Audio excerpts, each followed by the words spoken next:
Okay. Nabi sallallahu alayhi wa sallam said, حَتَّى تَصِيرَ الْقُلُوبُ عَلَى قَلْبَيْنِ. The hearts in society will become two types. And Nabi sallallahu alayhi wa sallam, he said, also in the continuation of that hadith, and anyone who repels and rejects the fitnah and does his utmost best to keep away from it, then he will have a white dot inscribed in his heart. The heart becomes more and more polished. Yes. Every time you step away from the fitnah, do not think that, oh, I just lost a moment of temptation.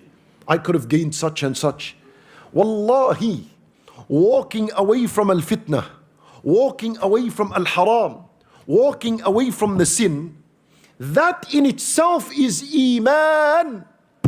That's how iman is practiced. Don't think that, oh, I just walked away and I walked away empty-handed. I didn't benefit anything. Look, this is exactly what iman is. And Nabi sallallahu alayhi wa sallam, he said, اتق المحارم تكن أعبد الناس. Nabi sallallahu alayhi wa sallam said, keep away from the haram, keep away from these fitan, and you will be the most righteous servant. أعبد الناس. Look, everyone can do good. A lot of people do charity work, right? A lot of people can pray. A lot of people read Quran.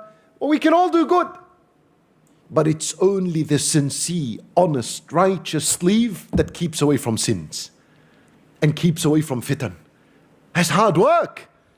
But that's iman right there. It's being practiced. You don't walk away empty-handed. Hasanatun kamila. Nabi sallallahu alayhi wa sallam said, anyone who was concerned to do a sin, anyone who was concerned to engage with a fitnah, you're there at home, at night, in the middle of the night, with your phone. No one can see you.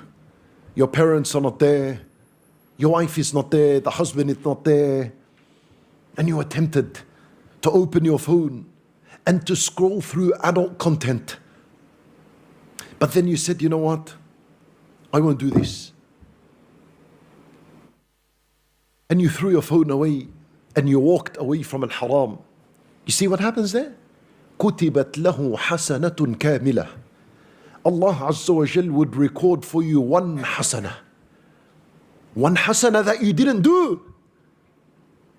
But because you walked away from al-haram, don't ever think that if you walk away from al-fitan, you lost. Rather you gained. And that's iman. That's how you increase al-iman. This is it. And I said too, al-ulama rahimahumullah, they discussed a matter. They said, which one is better? Keeping away from al-haram or engaging in voluntary deeds? They gave an example.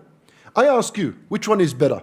Someone, let's say you, for you individually, to pray the entire night Salatul Layl and read 20 ajza, or for you to be tempted to do a sin and walk away from it.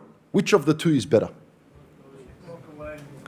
Walk away from the sin. Yes. Why? Because avoiding the sin is wajib. Praying the entire night is mustahab. And the wajib takes precedence over that which is voluntary. You understand?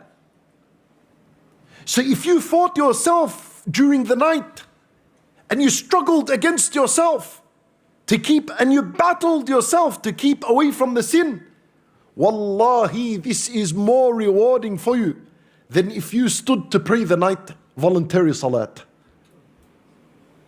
And keep doing this, my brothers and sisters in Islam. Don't give up. Don't normalize a sin and a fitna in your life, because that's the sign of a dead heart. And if the heart has died, we're in trouble. You don't want the heart to die. If you continue to follow fitan and sins, because remember Nabi sallallahu alaihi wasallam says they're going to come one after the other. If you continue to give in and you continue to go down that path, al-fitan is like a slippery slide. Once you sit on it and you push yourself, you go down. And as you're going down, you go really quick. And that's the path to Jahannam. That's how it is. حُفَّتِ الْجَنَّةُ بِالشَّهَوَاتِ. The hellfire has been surrounded with desires and sins and temptations and fitan. So you need to teach yourself that if you have to keep fighting. Tawbah every night. Struggle. Never give up. Don't say, you know what, I can't do this anymore. I've done tawbah 30, 40, 50 times and I keep falling in the same sin. Khalas, I can't do it, man. I just have to give up to this sin. Khalas, that's it. That's me. That's me and that's the sin. I have to just give up. Wallah, that's dangerous. I tell you something, for you to die as a fighter, as a mujahid against your sin and against your desire is much better than to die having given up in Allah's mercy and forgiveness. At least on the day of judgment, you're resurrected a mujahid. You're resurrected someone who fought his desire, fought the sin. It's better to meet Allah Azza wa Jal in this manner than to meet Him having given up on a tawbah. Khalas, I can't do this tawbah anymore. That's it. I accepted and embraced the fact that I just consume adult content every day. Khalas, that's it. I've embraced this fact. That's it. I can't be bothered for a tawbah anymore. Wallah, you are setting yourself up for trouble. Don't give up. It's a fight. It's a battle between you and a shaitan, between you and yourself.